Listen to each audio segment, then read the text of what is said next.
Let's define a 4 by 3 matrix. So this is going to be what we call example 4.3.2. This is why I say that in reality I should have 4 quarters with you. Because not only, if we did this properly, not only would you be learning this, but you'd be learning how to code it. Because you want me to tell you the truth? Nobody and their mother does linear algebra by hand. And if your mother does do linear algebra by hand, she's probably not paid to do it. Right?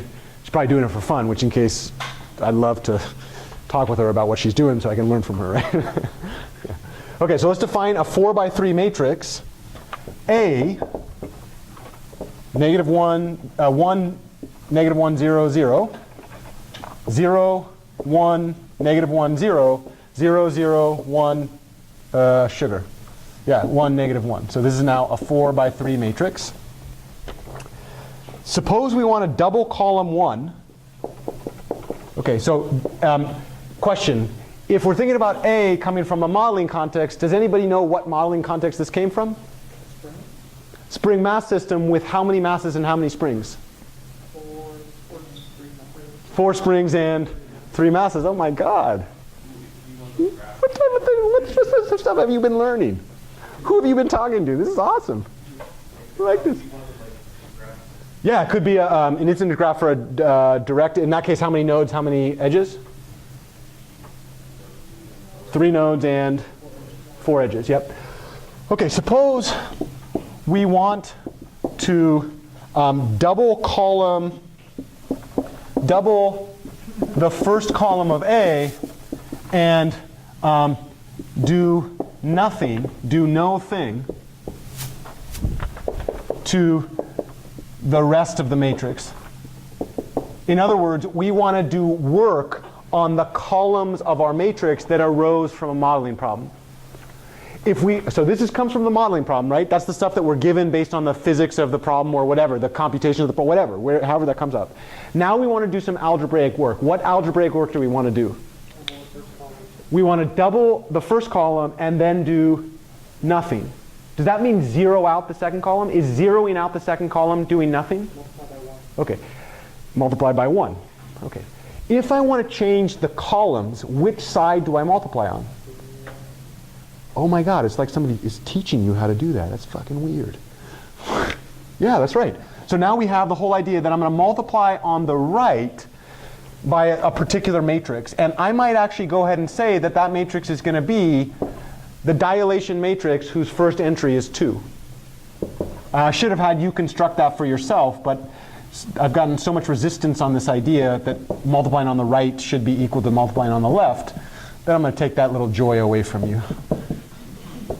Right? Thank you for laughing. I am having fun too. Okay. So let's take a look. Let's call this product, I don't know, B. How did we construct B? Well, let's do the definition. We said that column 1 of B, how do I write column 1 of B? This is the first column of B. We said that that was going to be the matrix A multiplied by column 1 of the left vector, which is the same thing as saying, yeah, and this is where it kind of breaks down, right? Oh, sugar. 1, negative 1, 0, 0, 0, 1, negative 1, 0, 0, 0, 1, negative 1. This is why I like the column notation, because could you imagine trying to do MATLAB colon notation with this thing? Gets really ugly really quickly, right? Because then you need like 2 sets of parentheses, right? Because this is what it would be, right? It would be D1 of 2.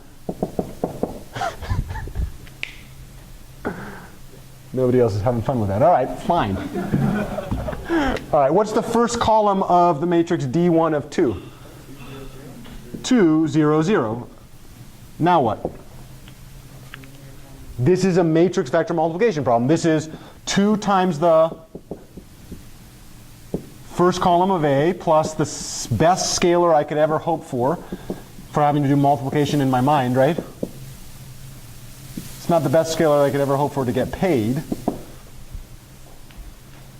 Okay, what happens there? I multiply the first column by 2, and then I do what to the other two columns? I take 0, a scalar 0 times them, so when I add, I get a bunch of zeros in those places, and now the output of that particular column is 2, negative 2, 0, 0.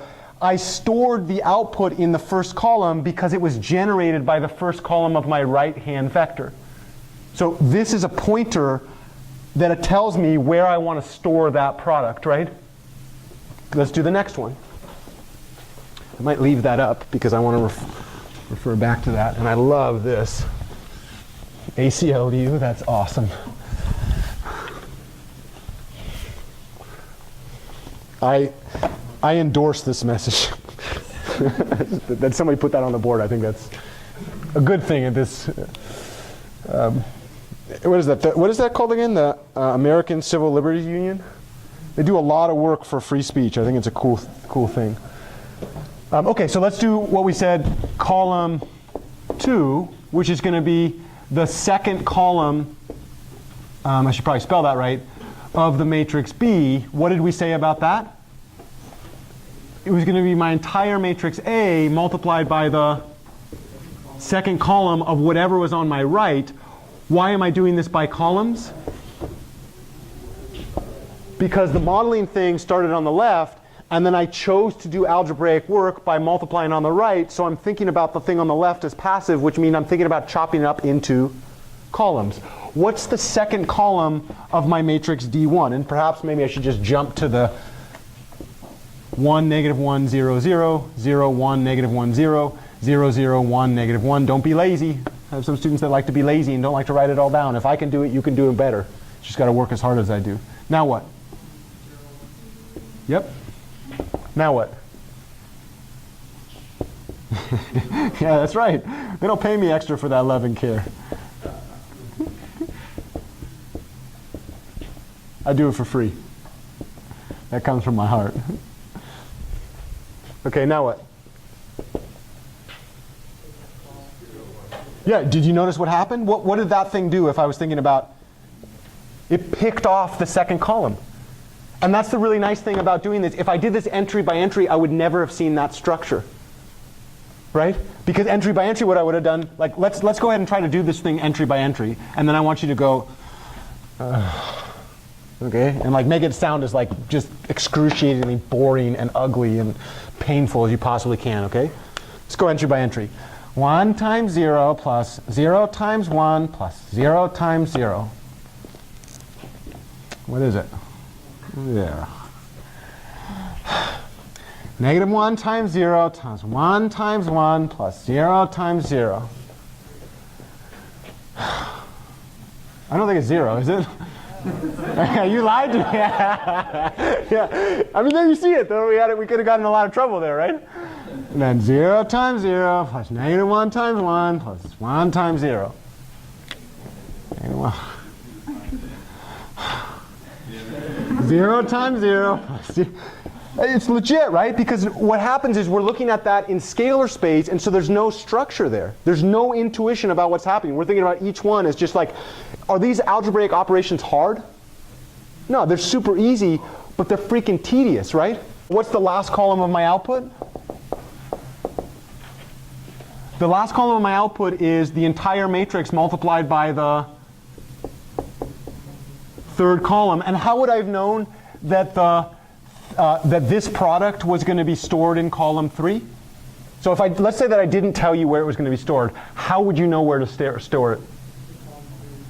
This is a pointer that it tells you that wherever, if you're taking the columns of the right matrix and you're doing those linear combinations based on those columns, you take the product of the matrix and that column and you put it in the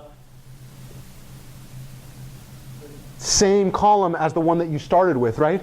And that's why you can say that when you look at B, how many different columns are you going to construct? P of them. The first column over here gets mapped to the first column over there. The second column of the right one gets mapped to the second column of the output. Third column all the way down to the P column, right? From this standpoint, what does the last column of this thing do? 1, negative 1, 0, 0, 0, 1, negative 1, 0, 0, 0, 1, negative 1. What's the last column? 0, 0, 1. Should we do it by scalars? I mean, could we do it by scalars? Is it really hard to do it by scalars? No, it's really easy but tedious, right? But instead, if we think about this in terms of column information, what story is this telling us? Pick off the last column and you're done. Right? Do you see that strategy?